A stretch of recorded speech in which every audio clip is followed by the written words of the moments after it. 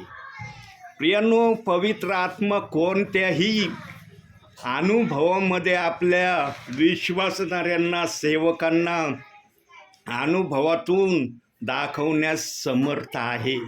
जरी आम्ही प्रत्यक्षरित्या स्वर्गामध्ये प्रभूसमोर ही स्तुती आराधना सादर करत नाही, पण पृथ्वीवरून पवित्र आत्मा आम्हाला असं अहसास होऊ देतो की तुम्ही स्वर्गामध्ये प्रभूची स्तुती आराधना करत आहात.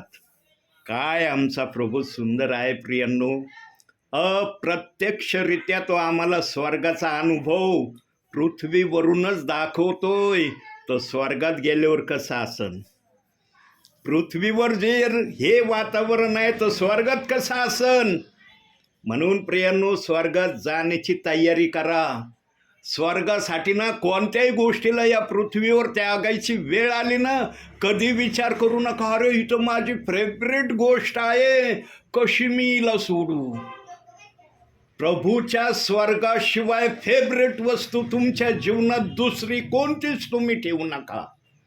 आणि जो अशा विचाराने प्रभू समोर येईल ना प्रियांनो, प्रभू त्याचं आगत स्वागत इतकं शानदार रीतीने करील, विश्वासणाऱ्याला पण कळणार नाही की प्रभू माझं असं स्वागत करणार आहे.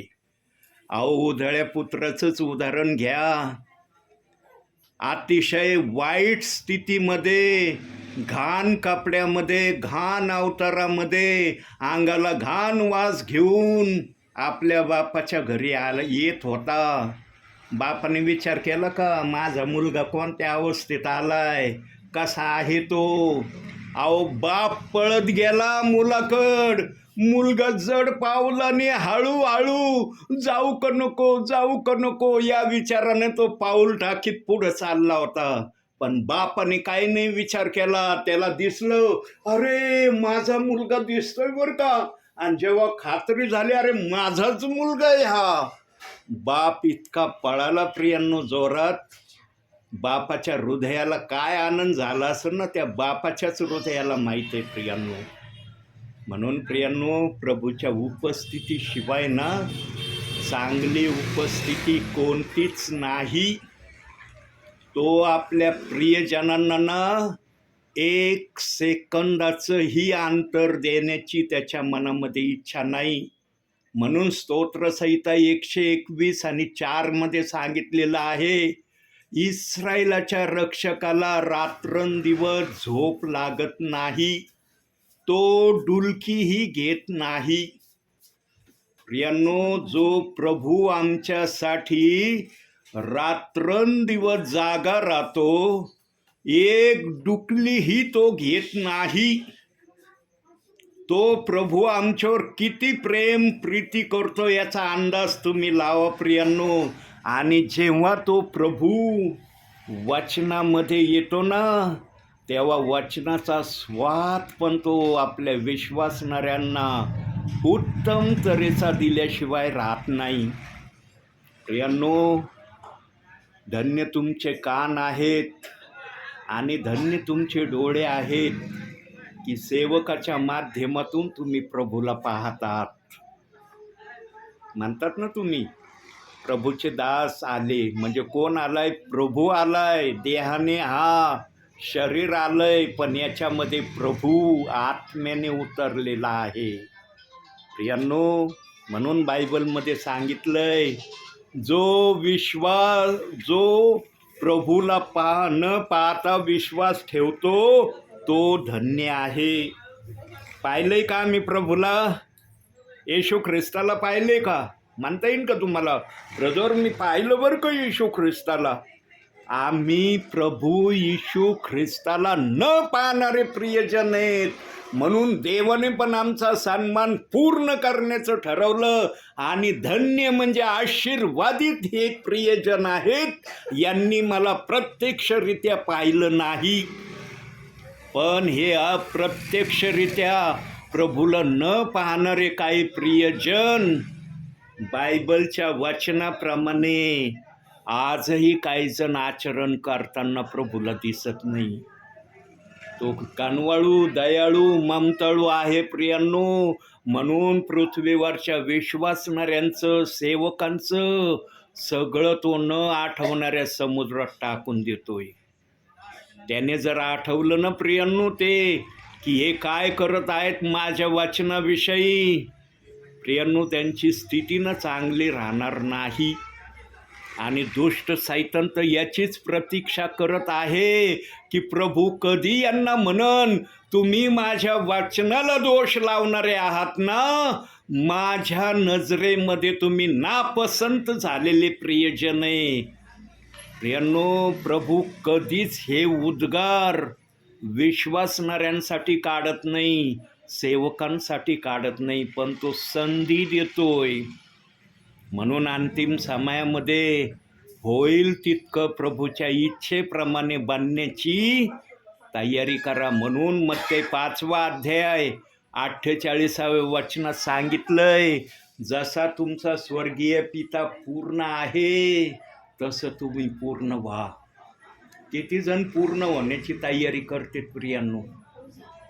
किती जण करतात? काही जणांना तर प्रभूच्या प्रार्थनेत बसायचा कंटाळा येऊ राहिलाय. अंतिम समयात मी निरनिराळ्या ठिकाणी जेव्हा सेवेला जातो ना, तेव्हा मला अनुभव येतो, जगामध्ये देवाच्या सानिध्यामध्ये बसण्याशिवाय दुसरा कोणताच चांगला समय नाही. जेव्हा सेवक येतो ना, सगळ्या कामांना आम्ही वर्ज्य केलं पाहिजे. अरे माझा प्रभू माझ्या घरात आलाय सेवकाच्या द्वारे, मी माझ्या प्रभूचं आशीर्वाद घेईन. ही मनामध्ये इच्छा ठेवली ना प्रियांनो, कोणताही विश्वासणारा जगाच्या पाठीवर जेव्हा पण सेवकाच्या द्वारे प्रभूच्या सानिध्यात बसल ना, प्रभू त्याला आशीर्वाद दिल्याशिवाय राहणार नाही. पण आज अंतिम समयामध्ये जसं वचनात मत्ती 24 अध्याय 12व्या वचनात सांगितलंय, अनीती वाढल्यामुळे अनेकांची प्रीती थंड होईल. खरोखर काही जणांची प्रीती थंड होत असलेली मी अनुभवतोय. प्रियांनो, अंतिम समय म्हणजे शेवटचा समय आहे. या समयानंतर दुसरा समय नाही. अंतिम समयात तरी प्रभूला खुश करणारे तुम्ही बना. प्रभू जर आला, कोणत्याही घटकेला यांनीच त्यांनी सांगितलंय म्हणून त्यांनी चोराचं नाव दिलंय आपल्या स्वतःला. जसा चोर येतो तसा प्रभूचा दिवस येईल असं म्हटलाय. तो जेव्हा येईल तेव्हा जर काही प्रियजन, काही सेवक जर त्याला त्याच्या इच्छेप्रमाणे तयार झालेले दिसले नाही, सांगा त्यांचं स्वर्गात जाणं होईल का? होईल का जाणं? किती गिडगिडले, किती ऊर बडवला, किती उलथे पालथे पडले प्रभू समोर. प्रभू म्हणशील आता काय फायदा आहे? जेव्हा वेळ होता तेव्हा नाही केलं ये, तेव्हा केलं असतं तर मी भरपूर आशीर्वाद पाठवला असता तुमच्यावर. अरे ऊर बडवून घ्यायला लागलेत, रडू राहिलेत, उलथे पालथे पडू राहिलेत, उपडे माझ्या समक्षतेमध्ये दिसू राहिलेत मला. मी स्वर्गातून आशीर्वाद तुमच्यासाठी पाठवला असता. पण मला पाहिल्यावर ही प्रक्रिया करतात. आता मी या प्रक्रियेला पाहून मला काही वाटणार नाही. आता तुमचा न्याय निश्चित आहे. प्रभू येण्या अगोदर जे काही तुम्ही कराल ते देव बाप तुम्हाला आशीर्वादाचं कारण म्हणून मान्य करीन. पण प्रभू आल्यावर केलं ना, प्रभूला काही फरक नाही पडणार. प्रभू म्हणशील आता काही उपयोग नाही, आता काही तुमच्यासाठी चांगलं होणं माझ्या दृष्टीने योग्य नाही. आता तुम्ही जे केलंय, जे पृथ्वीवर केलंय त्याचंच प्रतिफळ तुम्हाला दिलं जाणार आहे. आणि प्रियांनो, पृथ्वीवर काहीतरी चांगलं करा. असं चांगलं करा की ते पाहून प्रभू म्हणला पाहिजे, अरे खरंच माझ्या विश्वासणाऱ्याने माझ्यासाठी काहीतरी चांगलं केलंय. एक वचन बघूया आपण. काढूया आपण जरा शास्त्राकडे पण लक्ष देऊया. आज जे पहिलं वचन आलं होतं त्याच वचनातून देवबापा आज बोलणार आहे आपल्याशी. स्तोत्रसंहिता 121 चौथं वचन. त्याच वचनातून आपण थोडा वेळ आज बघणार आहोत की देवबाप्पाला त्यातून आणखी काय काय सांगायचं आहे. पहा, इस्रायलाच्या रक्षकाला झोप लागत नाही व तो डुलकीही घेत नाही. का बरं इस्रायलाचा रक्षक झोपत नाही, डुलकी घेत नाही? त्याला झोप येत नाही का? त्याला झोप घेण्याची इच्छा होत नाही का? जशी आम्हाला इच्छा होती, जसा प्रभू म्हणला, मी आपल्या प्रतिरूपाचं तुम्हाला बनवलेलं आहे. आम्ही जर झोपतो रात्रीचं तर आमचा प्रभू पण झोपला पाहिजे ना. त्याला जर झोप येते म्हणून त्याने आम्हाला झोप दिली. मातीचं घडवीत असताना सगळ्या गोष्टी ज्या प्रभूमध्ये आहेत त्या सर्व गोष्टी मातीच्या पुतळ्यात प्रभूने ऑलरेडी ठेवल्या होत्या, फक्त त्या जीवधारी झालेल्या नव्हत्या. प्रभूमध्ये जे जे होतं ना ते सगळं त्या मातीच्या पुतळ्यात त्यांनी ठेवलं होतं. म्हणून एक दिवस म्हणजे 1000 वर्ष प्रभूला आम्हाला घडवण्यासाठी वेळ लागला. काय जणांना वाटतं एक दिवस, 24 तासात बनवलं प्रभूने आम्हाला. 24 तासात नाही बनवलं, 1000 वर्ष लागले प्रभूला. रात्रंदिवस प्रभू त्या मातीच्या पुतळ्याला कसं कसं घडवीत होता, कसं कसं बनवीत होता, काय काय आकार त्या मातीला देत होता ते प्रभूलाच माहिती. म्हणून तो वचनात म्हणतो, मी आपल्याशी सदृश्य आपल्या प्रतिरूपाचा मनुष्य बनवीन. आणि त्यांनी बनवला. जेव्हा जीवनी श्वास नाकपुड्यात फुंकला तेव्हा आम्ही जिवंत झालो. मातीचा पुतळा बोलणारा झाला, न तर तो मातीचा पुतळा न बोलणारा होता. प्रभूच्या प्रतिरूपाचा होता, म्हणजे आदामाचा जो चेहरा होता तो चेहरा परमेश्वराचा होता. ज्यांनी ज्यांनी आदामाला पाहिलं प्रियांनो, त्यांच्यामधून त्यांनी परमेश्वराचं मुख पाहिलेलं आहे. उत्पत्ती 1:26 मध्ये जे सांगितलं ना त्या वचनाप्रमाणे परमेश्वराचं मुख आदामासारखं होतं. आता आदामाचं ओरिजिनल चेहरा कसा होता हा आम्हाला माहिती नाही आहे प्रियांनो. आदाम आमच्या समोर वेगवेगळ्या चेहऱ्यांनी आम्ही पाहिलंय आमच्या भावी जीवनात, आहे ना. पाहिलंय का नाही? एदेन बागेपर्यंत आदामाचं चित्र दाखवलंय, हवेचं चित्र दाखवलंय, पण ते डुप्लिकेट चित्र आहे, ओरिजिनल नाही आहे. ओरिजिनल चेहरा फक्त जे आदामाच्या काळात हयात होते त्यांनीच पाहिलंय.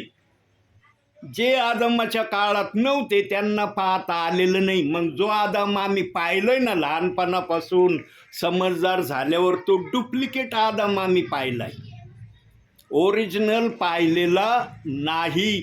पण जरी आम्हाला डुप्लिकेट आदाम आमच्या समोर आलाय, आम्ही त्याला ओरिजिनल आदाम मानून आमच्या मनामध्ये ठेवत आहोत. आम्ही विचार नाही करत अरे हाच होता का, हाच असन का, किंतु परंतु नाही, अरे हाच आदम आहे आमच्यासाठी. आणि तो प्रभू म्हणत आहे, मला झोप लागत नाही, मला एवढीशी डुलकी येत नाही. का बरं प्रभूला झोप येत नाही, डुलकी लागत नाही? कोणती धास्ती प्रभूच्या मनामध्ये आहे? तो आम्हाला शांतपणे रात्रीचं झोपवतो. कुणी 4 तास झोपतं, कुणी 2 तास झोपतं, कुणी 6 तास झोपतं, कुणी 1 तास झोपतं. झोपण्याच्या परी प्रत्येकाच्या वेगवेगळ्या असू शकतात. पण आमचा इस्रायलाचा देव 1 सेकंद देखील झोपत नाही, डुलकी घेत नाही. का? त्याला जर आम्हाला वाचवायचं आहे ना तर त्याला जागं राहणं गरजेचं आहे. कारण गरजणारा सिंहासारखा सैतान कोणाला गिळावं हे तोंड उघडून शोध घेत आहे. सैतानाच्या हल्ल्यापासून आम्ही वाचले जावे म्हणून तो 1 मिनिटाचंही झोपणं पसंत करत नाही. म्हणून त्याने आम्हाला एक आदेश दिलाय. इफिस्कराच्या 4थ्या अध्यायामध्ये 26 आणि 27 वचनामध्ये त्याने आम्हाला स्पष्ट शब्दात एक गोष्ट सांगितली आहे. आपण प्रत्यक्ष ते वचनात जाऊन पाहूया. इफिस्करास पत्र 4था अध्याय 5वं वचन.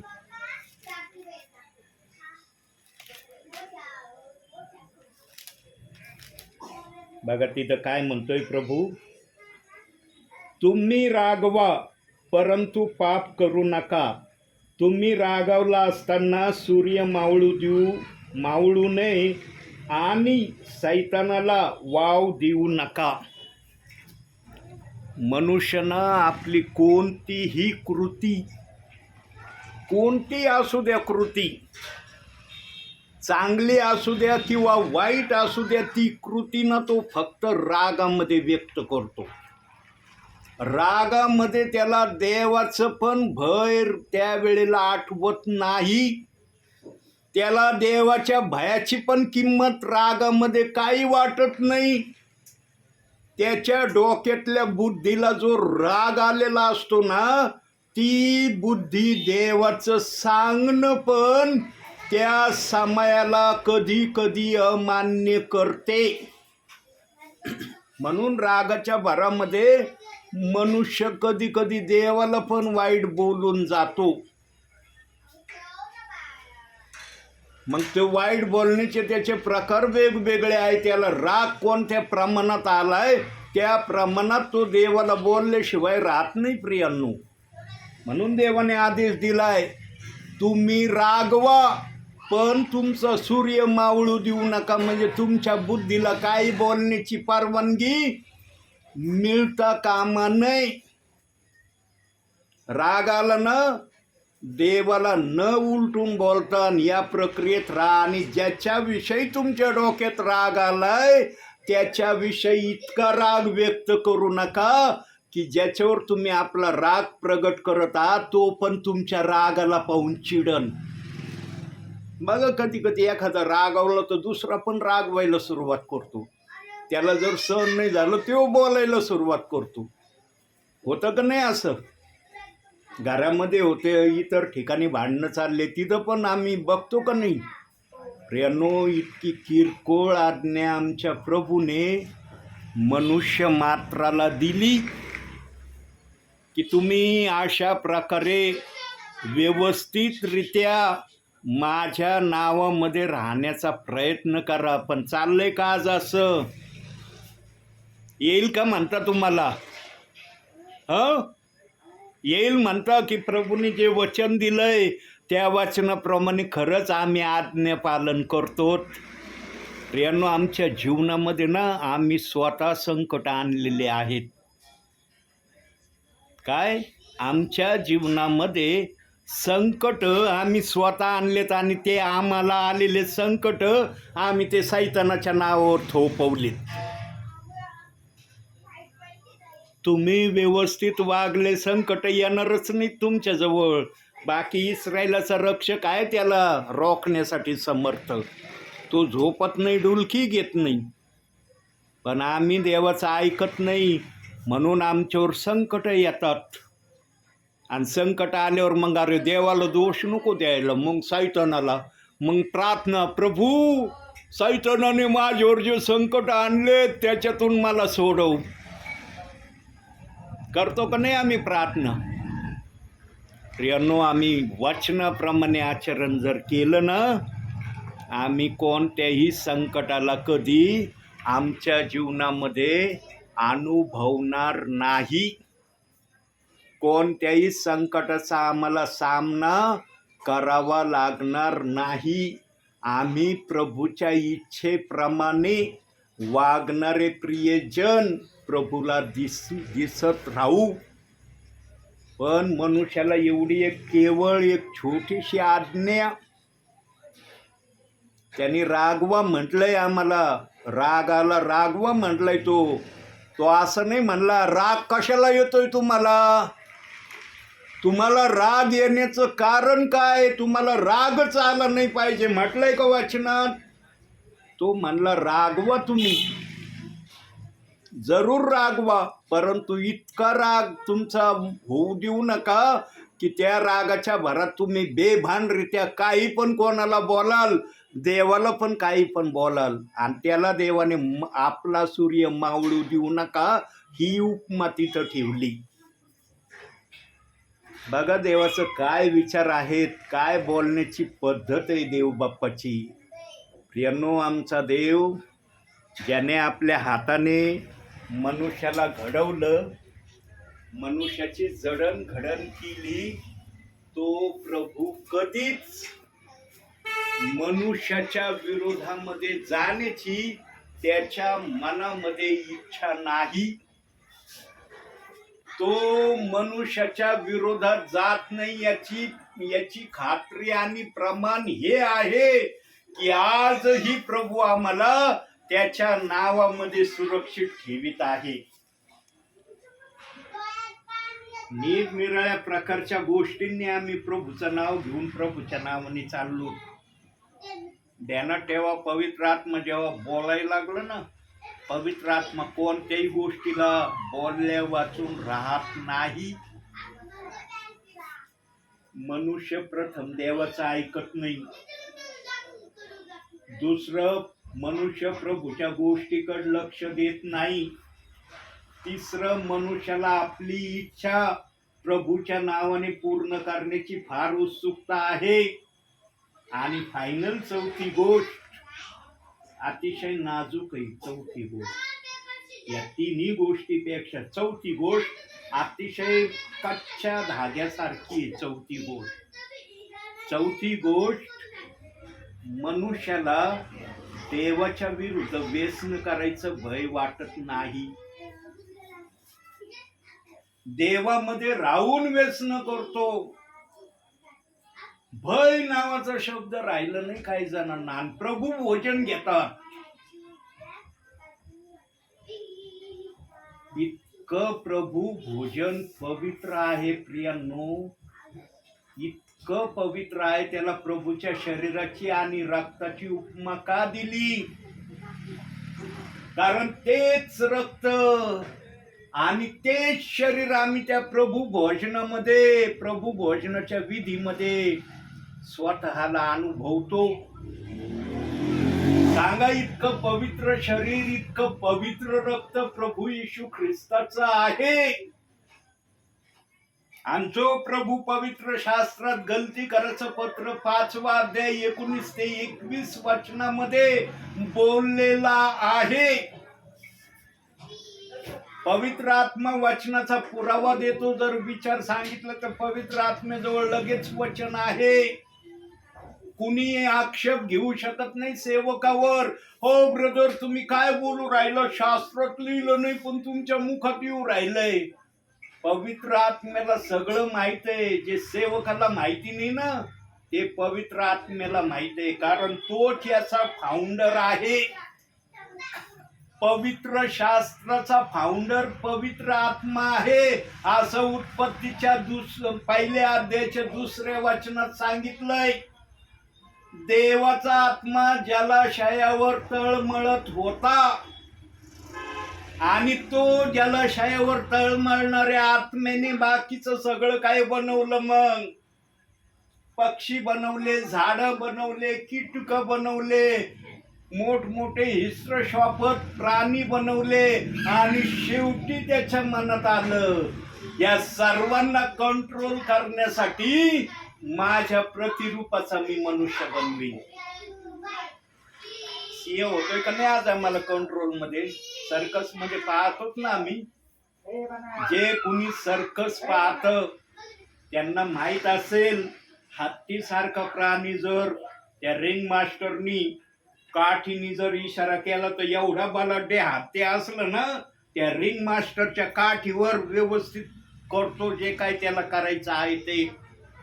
किती भयानक वाघ असला, नुसती काठी दाखवली किंवा चाबूक दाखवलं तर त्या वाघाची हिंमत नाही रिंग मास्टरच्या विरोधामध्ये काही करण्याची.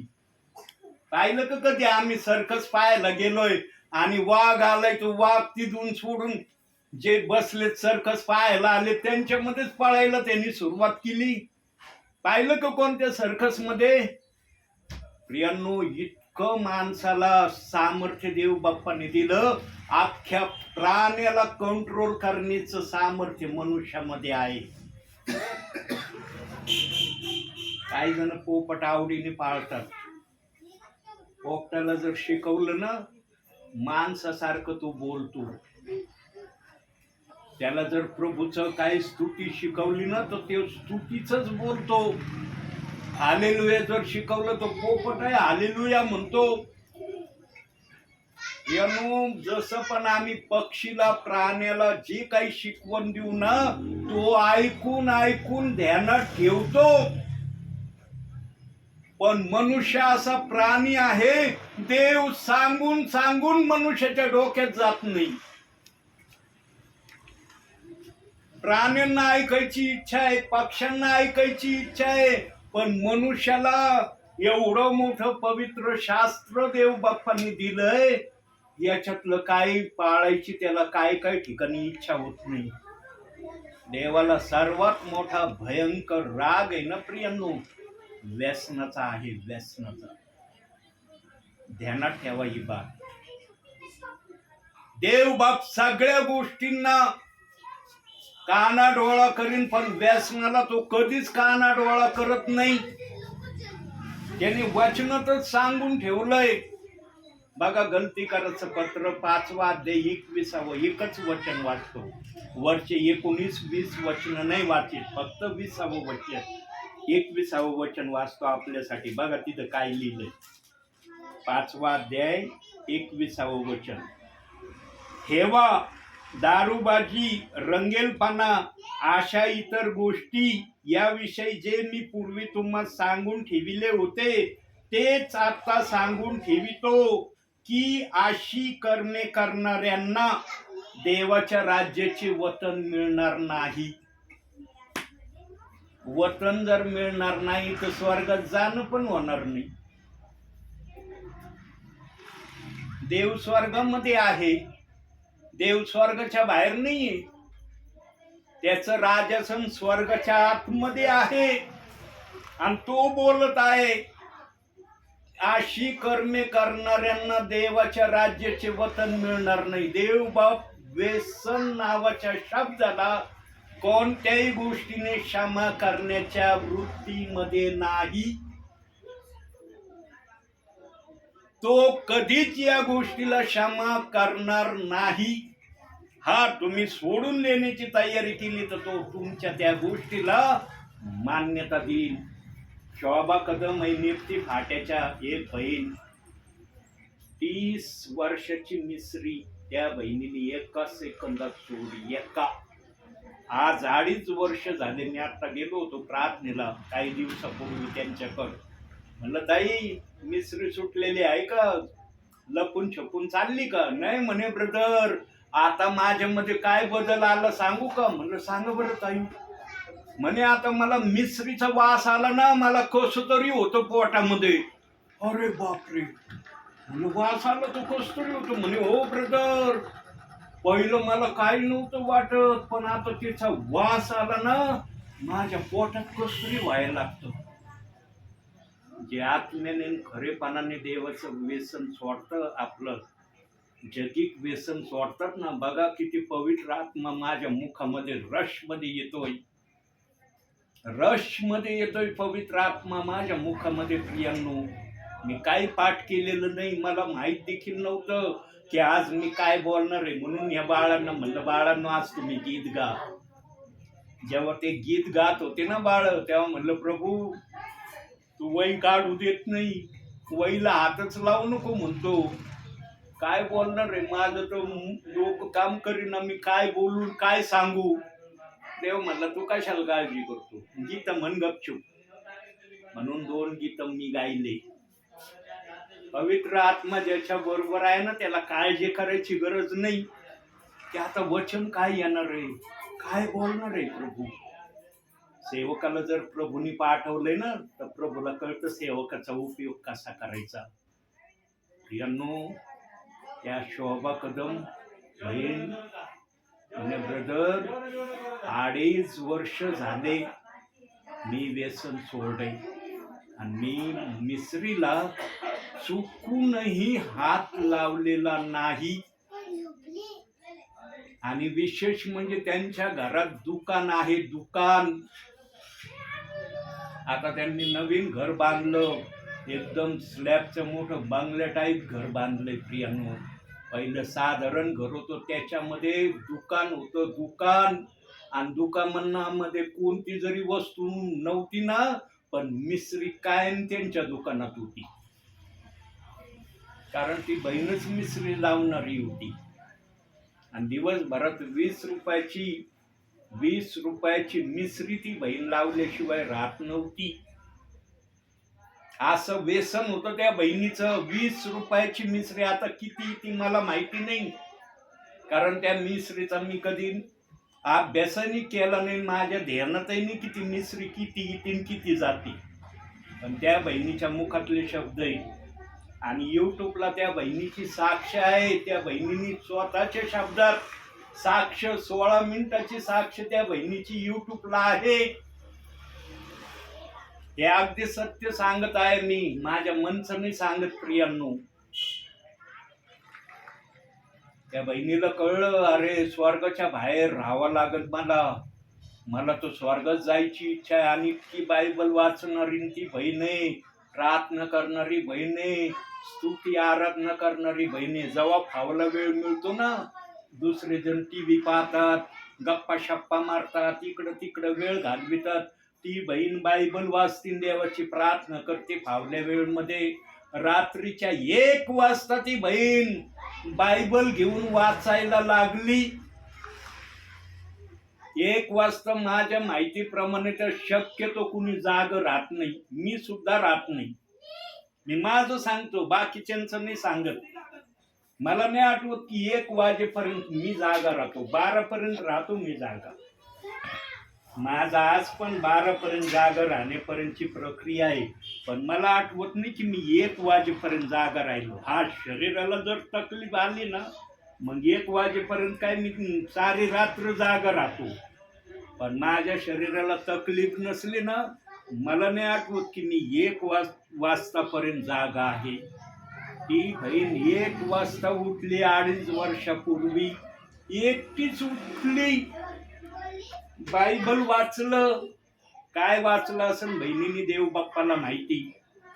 आणि प्रार्थना केली त्या बहिणीने, म्हणे देव बाप्पा मला मिसरी नको आहे, मला मिसरीचं व्यसन नकोय, मला मिसरी सोडून द्यायची.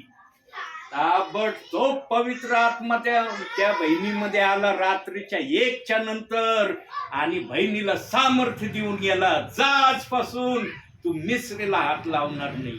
आणि ती बहीण आजच्या समयापर्यंत मिसरीला हात लावित नाही. याला म्हणतात प्रभूच्या उपस्थितीमध्ये व्यसन सोडणं. नंतर 3-4 दिवसासाठी सोडलं व्यसन.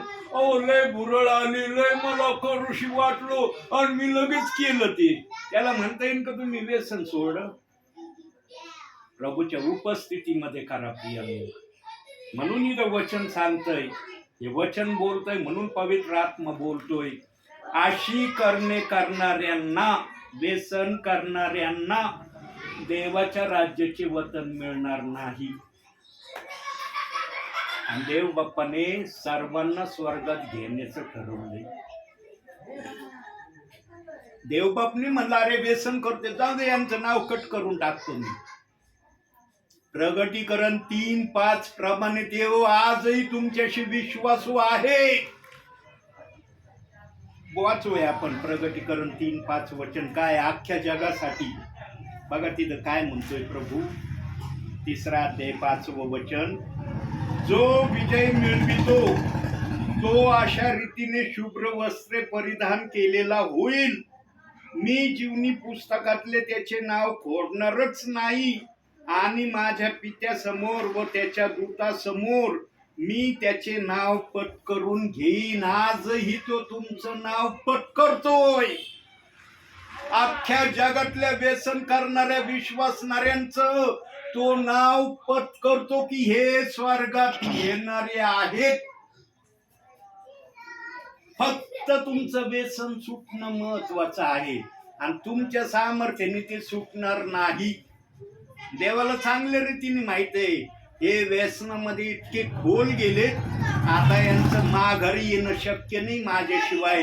म्हणून जो आत्म्याने खरेपणाने व्यसनासाठी प्रार्थना करेल, देवाला जर आवडलं, प्रार्थना जर आवडली त्यांची, देवबाप कार्य करेल.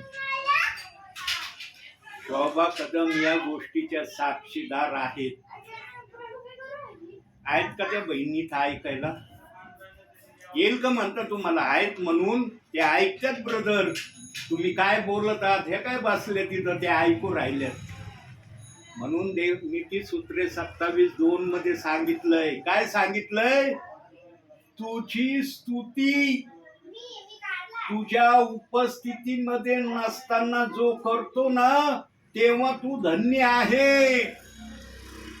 तू नसताना तुझी जर स्तुती होती ना कोणत्याही माध्यमातून, तू धन्य आहे. स्पष्टपणे नीतिसूत्रे 27:2 या वचनात लिहिलंय. देवबाप ना जगातल्या हर व्यक्तीला आदर्शाचं पात्र बघण्याची इच्छा करतोय. कशाची इच्छा करतोय? आदर्शाचं पात्र जगातल्या हर विश्वासणाऱ्यांसाठी.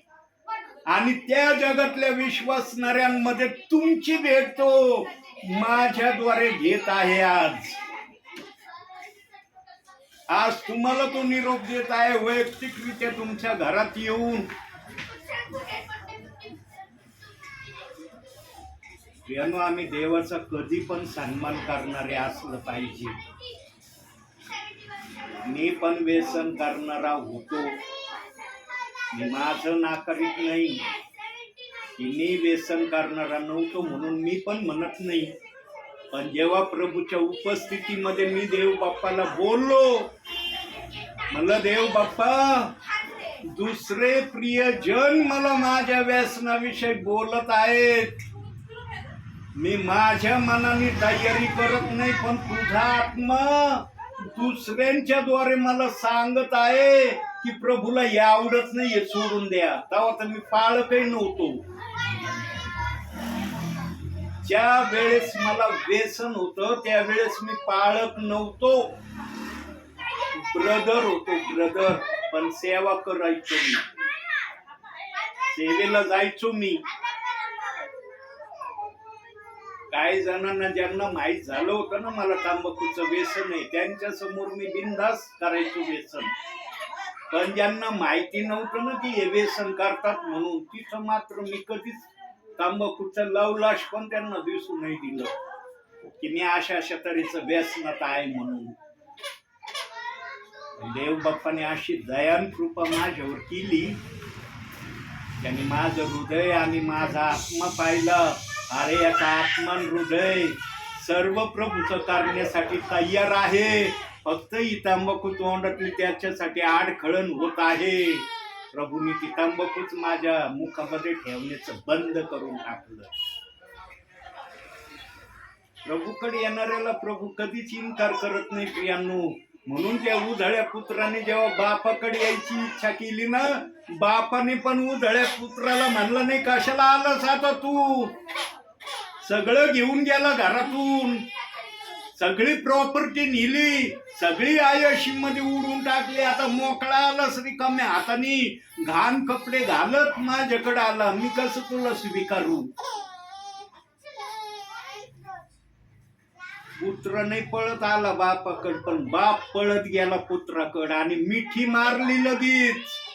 त्याला विचारलं नाही मिठी मारू का, लगेच मिठी मारली.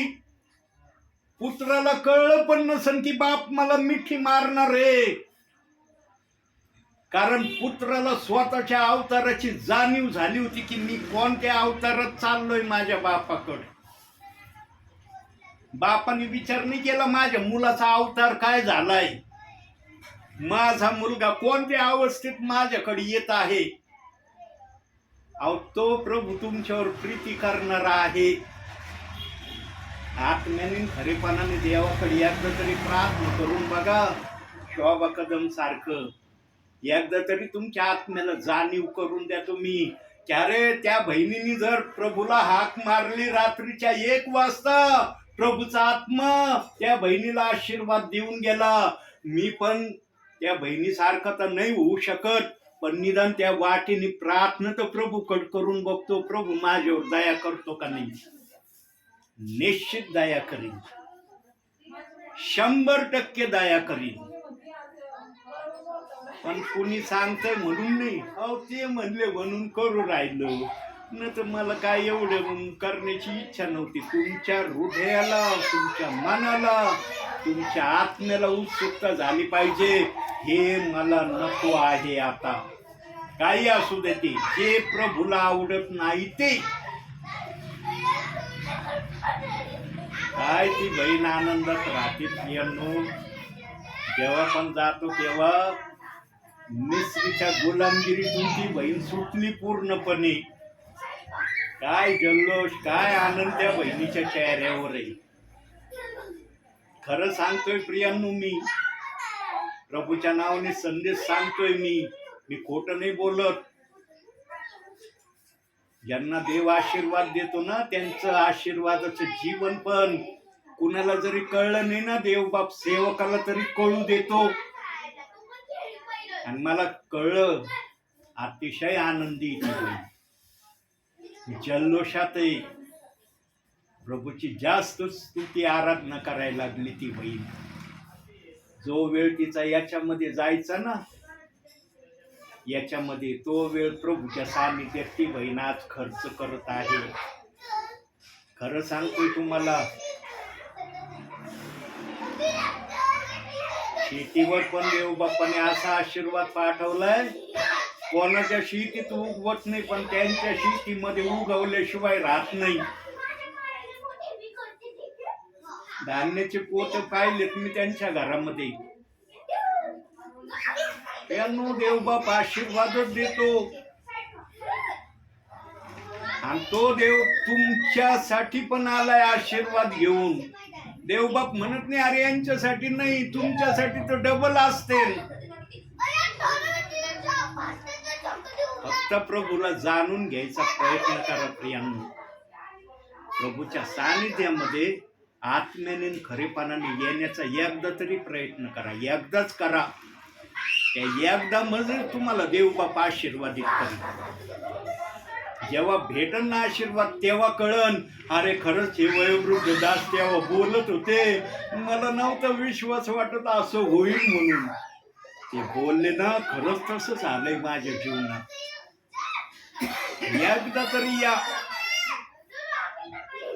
कुणी जरी तुम्हाला पाहिलं नसलं ना हरकत नाही, प्रभूने फक्त तुम्हाला पाहिलं पाहिजे. आत्म्याने खरेपणाने माझा विश्वास माझ्याकडे आलाय. उधळ्या पुत्राला जसं प्रभूने आपल्या जवळ घेतलं ना, तसं तुम्हाला पण प्रभू आपल्या जवळ घेतल्याशिवाय राहणार नाही. तुम्हाला पण मिठी मारीन तो. उधळ्या पुत्राला त्याला मिठी मारायची लाज नाही वाटली तर तुम्हाला पण मिठी मारीन तो. प्रत्यक्षरित्या जरी तुम्हाला तो दिसला नाही ना, आत्म्याने मिठी मारीन तुम्हाला. शाबाश माझ्या विश्वासू भाल्यात असा सगळं सोडून द्यायचा निश्चय केला. मी तुला त्याच्यातून बाहेर काढतो. आता तुला त्याचं गुलाम नाही ठेवीत मी. प्रभूकडे या. फक्त प्रभूकडे येणं महत्वाचं आहे. आज निरनिराळ्या ठिकाणी देवाचे सेवक सेविका ब्रदर व्यसनाविषयी आत्म्याच्या प्रेरणेने बोलत असतील. किती जणांना ती भाषा कळती ना, ज्यांना कळली ना तेच आशीर्वादित झालेत. ज्यांनी ह्या कारणाने घेतलं ह्या कारणाने सोडलंय ना, त्यांना नाही कळलं आतापर्यंत की ही भाषा सेवक सेविका ब्रदर कोणाच्या उपस्थितीमध्ये आम्हाला सांगत आहे. देवाचा संदेश ना केवळ ऐकण्यासाठी नाहीये, पाळण्यासाठी. देवबाप स्वर्ग सोडून या घरात येतोय ना, असंच येत नाही. त्याला आमंत्रण नाही देत आम्ही. तोच आम्हाला म्हणतो उठ निघ तिकडं, मला त्या घरात जायचंय, त्या गावात जायचंय, तयार हो तू. म्हणून आज ब्रदर, सेविका, सेवक सेवेला जातय. न तर कुणाला कोणाच्या घरी जायची काय गरज राहिली नाही. ते स्वतः म्हणू शकतात मी काय ठेका घेतलाय का त्यांच्या घरी जायचा, मला माझं घर नाही काय. जेव्हा देव सांगतो ना ऐकावं लागतं. म्हणून जुन्या करारात ज्या ज्या संदेश त्याला, प्रेषितांना, सेवकांना देव बाप्पाने सेवेसाठी बोलवलं ना, त्यांनी देवाचीच सेवा केली.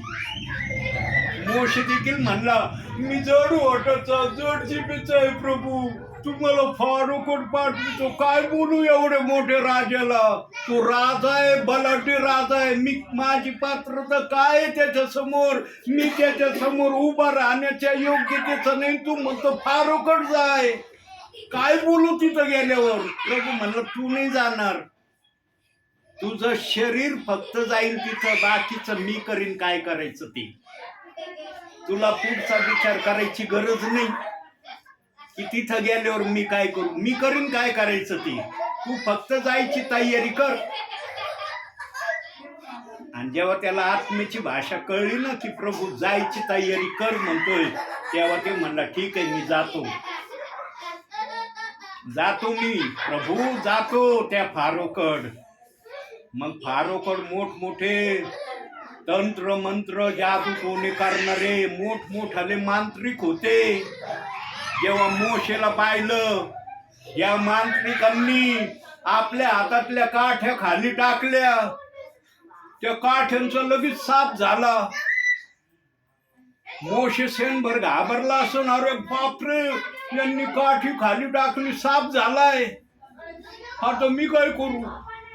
मग प्रभू म्हणला तुझ्या हातात काय, मला काठी टाकलं खाली. मोशीने काठी खाली टाकली, मोशीच्या काठीचा साप झाला. पण मोशीच्या काठीच्या सापाने हे बाकीचे सगळे साप खाऊन टाकले, ही एकाला ठेवलं नाही. यातून काय दिसतं प्रियांनो, देवाजवळ सर्व समर्थ सामर्थ्य आहे. त्याच्याजवळ जे सामर्थ्य आहे ना, ते सामर्थ्य कोणाजवळ नाही. म्हणून एक वचन बघू आता, हे मंत्रतंत्राचा विषय आलाय म्हणून. गणना 23वा अध्याय 23वंच वचन वाचू आपण. एक वचन ध्यान देऊन ऐका, अजून 5 मिनिटं बोलतो. याकोबावर काही मंत्रतंत्र मुळीच चालवायचे नाहीत, इस्रायलावर काही चिटूक चालवायचे नाही. योग्य समय याकोब व इस्रायल याविषयी असे म्हणतील, देवाने काय हे अजब केले. मंत्रतंत्राची वस्तू जरी खाऊ घातली ना विश्वासणाऱ्याला, सेवकाला, देवाचा आत्मा ती वस्तू त्याच्या पोटामध्ये काम नाही करू दे. ध्यानात ठेवा ही बात. आणि जे हात विश्वासणाऱ्याला, सेवकाला अशा कुभावाने कुभांडाने काही खाऊ घालतात ना, त्या हातांना देवबाप पाहिल्याशिवाय राहत नाही. देवबाप त्या हातांना पाहिल्याशिवाय राहत नाही. तो म्हणतो माझ्या भल्या दासाला, माझ्या बहिणीला, माझ्या ब्रदराला माहित नाही तो काय खातोय, पण मला दिसतंय तू काय चारितोस.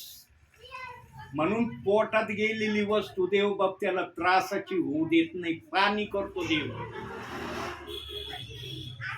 27 ऑक्टोबर 1982 साली दुपारी 1:30 वाजता या दासाने आत्महत्या केली होती.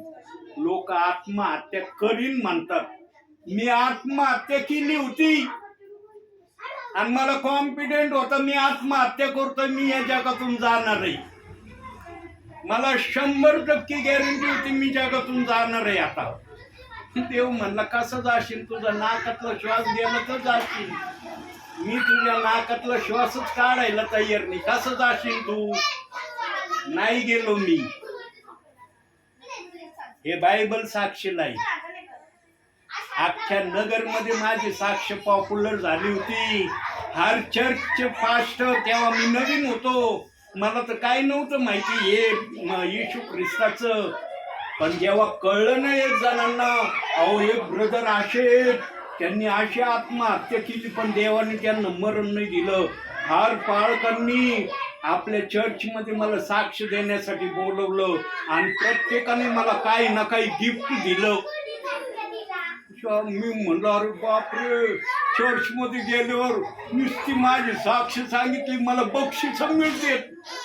माझ्या मनाला उत्सुकता लागली, अरे हरपाळकांनी मला बोलवावं चर्चमध्ये, म्हणजे मला काही ना काही भेटल.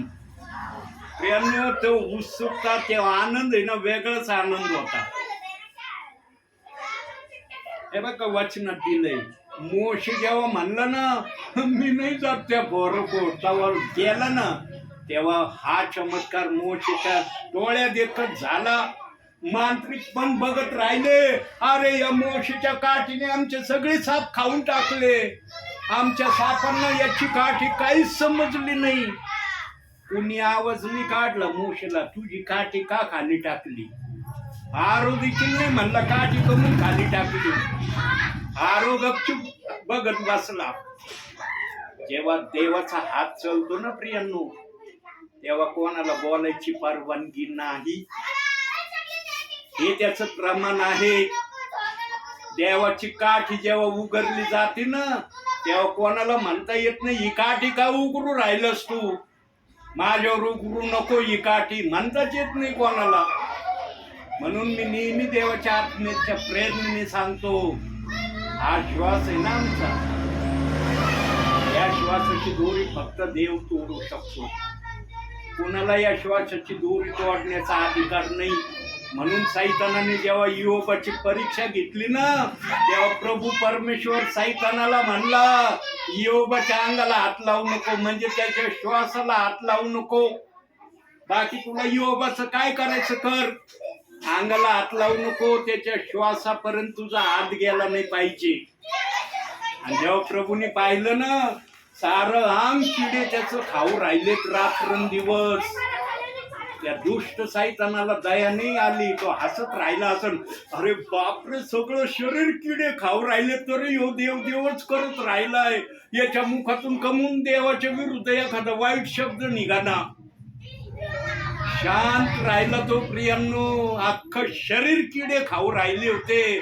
तेव्हा प्रभूनी पाहिलं, अरे माझ्या दासाचं शरीर पूर्ण किडे खायला लागले. तेव्हा सैतानाला म्हणला, कोटवर माझ्या दासाची परीक्षा घेतो, बास झालं तुझी परीक्षा घेणं.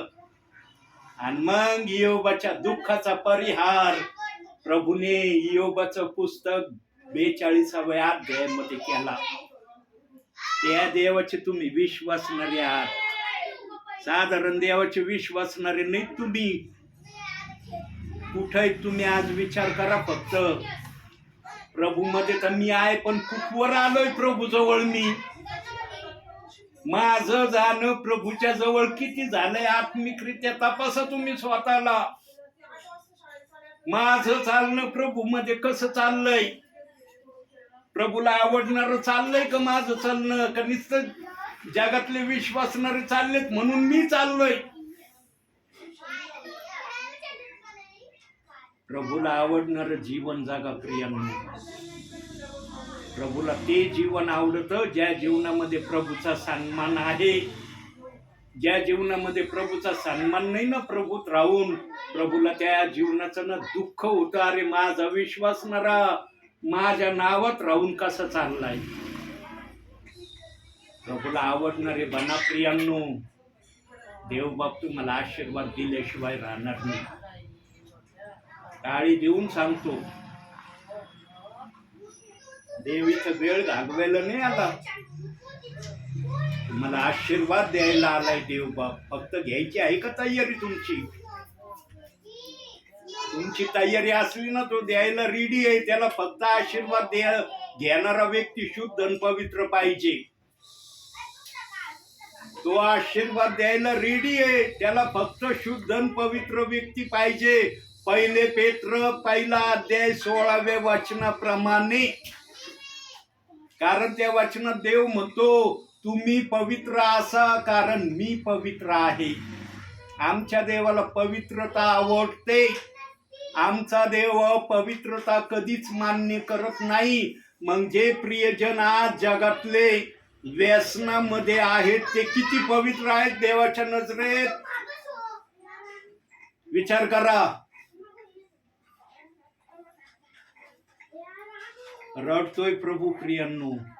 कधी माझं लेकरू म्हणून मी व्यसन सोडायला तयार आहे प्रभू, माझ्यावर दया कर, कृपा कर, मला नकोय ये. लगेच सुटलं. हे पवित्र शास्त्र साक्षीला आहे. सुटलं. वेळ मुदत नाही. मी विचार करतो, ठरवितो, मग सांगतो तुला मला करायचं का नाही. लगेच सुटलं. ताबडतोब सुटलं. फक्त तुमची तयारी पाहिजे की मला पूर्णपणे सोडायचंय प्रभू, याला परत आपल्या जवळ ठेवायचं नाही. ही तयारी दाखवा. तो तुमच्यासाठी काय तयारी करतो अनुभवा तुम्ही. शेवटी एक वचन वाचतो आणि डोळे बंद करा. प्रभू फार बोलण्याची इच्छा करतोय, पण वेळेकडे पण देव बाप मला म्हणतो घडी बघ जरा, घडीकडे लक्ष दे जरा, घडी बघ काय म्हणती. म्हणून जे शेवटी एक वचन वाचू आणि या ठिकाणी आपले डोळे बंद करा. मिखाचं पुस्तक 6वा अध्याय, मिखा 6वा अध्याय 8वं वचन. लक्षपूर्वक ऐका. हे मनुष्या, बरे काय ते त्याने तुला दाखविले आहे. नीतीने वागणे, आवडीने दया करणे व आपल्या देवासमागमे राहून नम्र भावाने चालणे, या वाचून परमेश्वर तुझ जवळ काय मागतो. बघा काय देव बाप्पाचं मागणं आहे. करा डोळे बंद.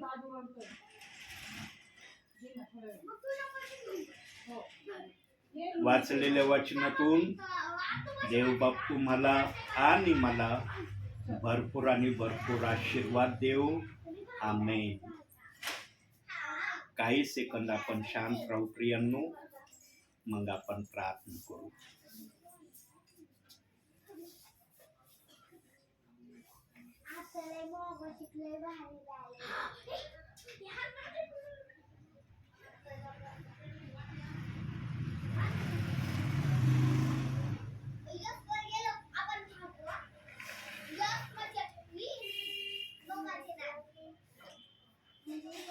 उसका कोई भी वादा न होगा अधूरा, हर एक वादा उसका होता है पूरा. उसका कोई भी वादा,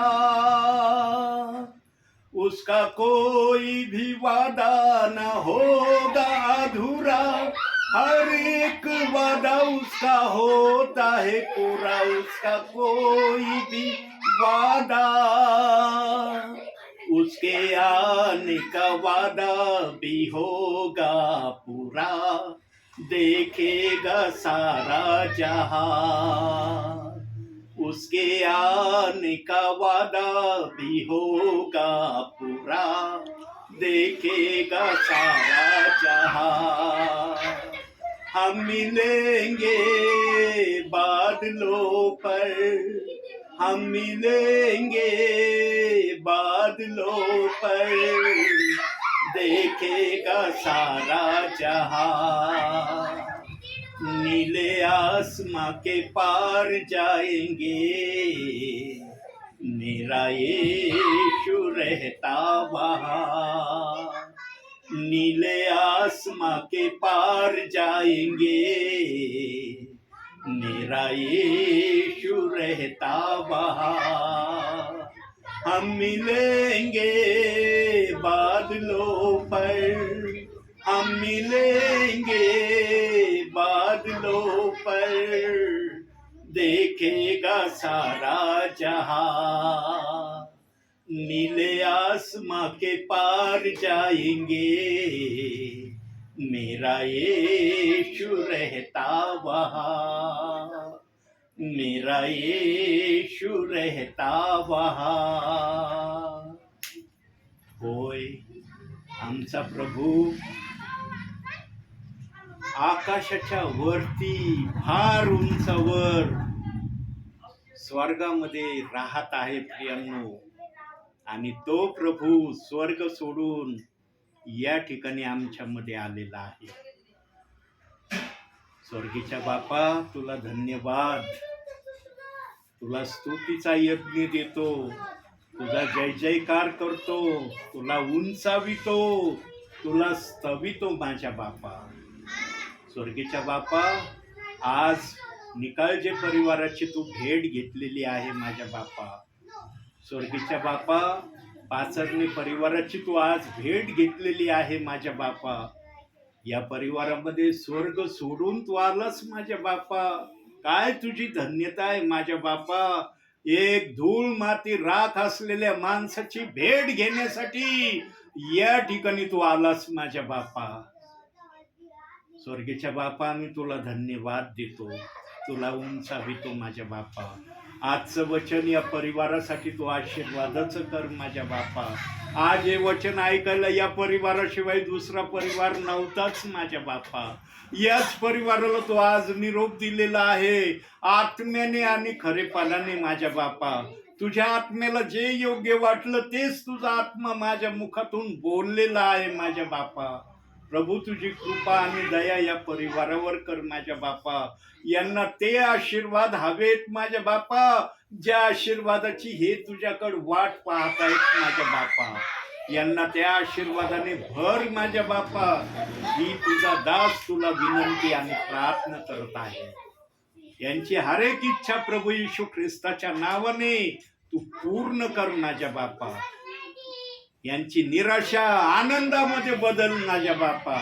आणि उत्साह अंतःकरणाने यांना तुझी स्तुती आराधना करू दे माझ्या बापा. अशी मी तुला विनंती करतो माझ्या बापा. जेव्हा आनंद येईल ना, तेव्हा यांच्या मुखावर आनंदाचे शब्द आपोआप तुझा आत्मा देईल माझ्या बापा. प्रभू, तू करावं हीच मी तुला विनंती करतो माझ्या बापा. कारण सगळं करणं तुझ्या हातात आहे माझ्या बापा. तू दिलं तर आम्हाला भेटन, तू दिलं नाही तर आम्हाला काय भेटणार आहे माझ्या बापा. प्रभू, दया कर. या परिवारात जर आलास तर या परिवाराची आठवण कर माझ्या बापा. त्या चोराची तू आठवण केली माझ्या बापा. त्या चोराला तू शब्द दिलास, जेव्हा मी माझ्या राजवैभवाने जेव्हा तू येशील तेव्हा माझी आठवण कर, असं तो चोर म्हटला. प्रभू, तू लगेच शब्द दिला, आजच तू माझ्या बरोबर असशील. तू देव आहे माझ्या बापा. या परिवाराला आशीर्वाद दे, एवढीच माझी तुला कळकळीची विनंती आहे, प्रार्थना आहे माझ्या बापा. हे घर, ही जागा सदैव आशीर्वादाने आशीर्वादित कर माझ्या बापा. या जागेमध्ये तुझी शांती राहू दे माझ्या बापा. या घरातल्या तेला मिठा पिठाला आणि सर्व वस्तूंना तू आशीर्वाद दे माझ्या बापा. या घराच्या सभोवती तुझे दूत यांच्या रक्षणासाठी सदैव तू उभे कर माझ्या बापा. होय माझ्या बापा. आढाव परिवार, गायकवाड परिवार आणि पाचरणे परिवार, या परिवारांना आशीर्वादाने ओत भर माझ्या बापा. हर एक इच्छा या परिवारांची तू पूर्ण कर माझ्या बापा. जे परिवार या दासाच्या संपर्कामध्ये आहेत, ज्या परिवारामध्ये हा दास तुझ्या नावाने आत्म्याने खरेपणाने जातो, त्या परिवारांना पण तू आशीर्वाद दे माझ्या बापा.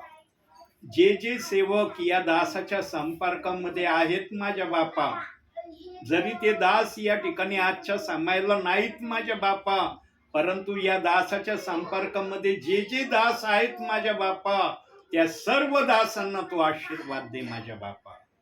त्यांना पण तू सहाय्यता कर, मदत कर. त्यांच्या मनातल्या इच्छा तू पूर्ण कर माझ्या बापा.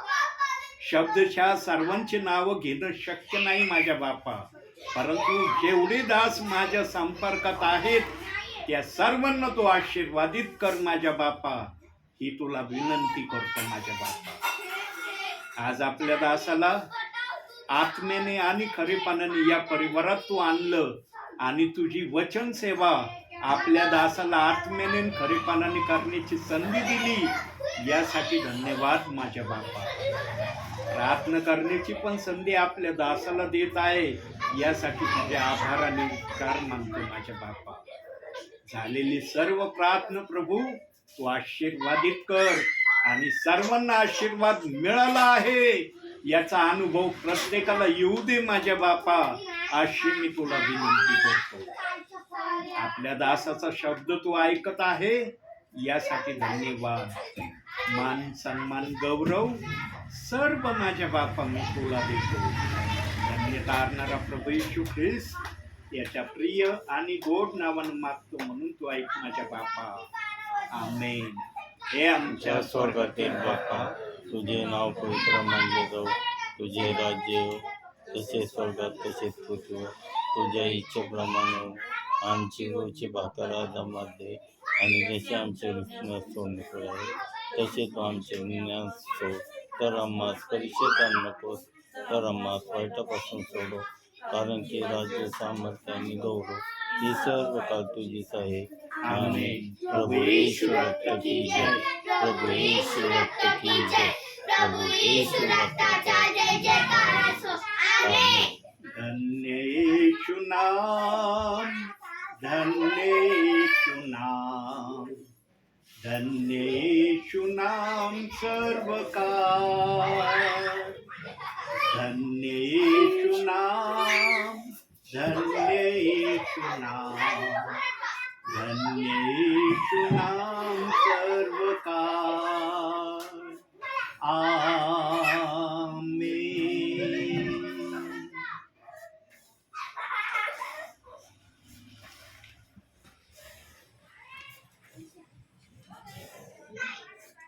जेवढे चेहरे विश्वासणारे पाहतील ते सर्वजण तुमच्यासाठी प्रार्थना करतील.